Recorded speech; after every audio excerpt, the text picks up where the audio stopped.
This video from Sharp Help, we're taking a detailed look at department sales on the XE-A207. In particular, we're looking at how you use the depart shift key and the depart hash key. Obviously, if you're selling a department item that is on departments 1 to 16, it's straightforward. You either have a preset department, number 9 here, and you simply press that button, or you type in your price and hit the department key.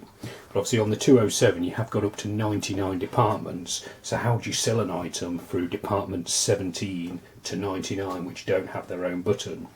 There's 4 different ways of doing it. It depends whether they're numbers 17 to 32, which I'll show you first, or numbers 33 to 99, which I'll show you at the end. And also there's a bit of a variance on whether it's a preset item or a open priced department.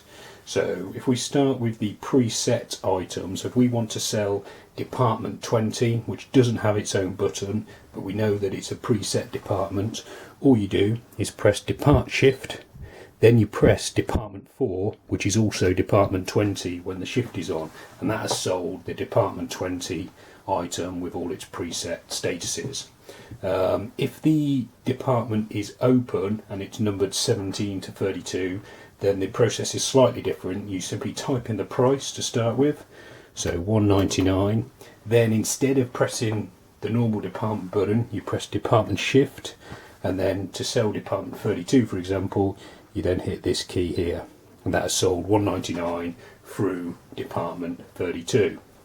So that's departments 17 to 32 covered. Gets a little bit more complicated from 33 to 99, but you use this key here, depart hash, and again it's the same. There's 2 different ways of doing it depending on whether the department is pre-programmed with a price. So I know that department 90 is pre-programmed with a price, so I simply type in 90 and then hit the depart hash key, and that's pre-programmed.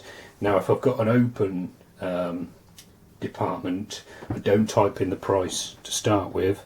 I simply type in the department number, so 99 for example, then the DEPT hash key, and then it comes up and asks for the price. So I can now type in $2.99, hit TLNS, and that's sold $2.99 through my miscellaneous department. You then subtotal, cash off the sale in the normal fashion. So that's basically how you access departments 33 to 99 on the XE-A207. Hope this video has been helpful. There'll be other videos appearing on screen now which you're welcome to watch. You can also subscribe to this YouTube channel or visit sharphelp.co.uk for more. Thanks for watching.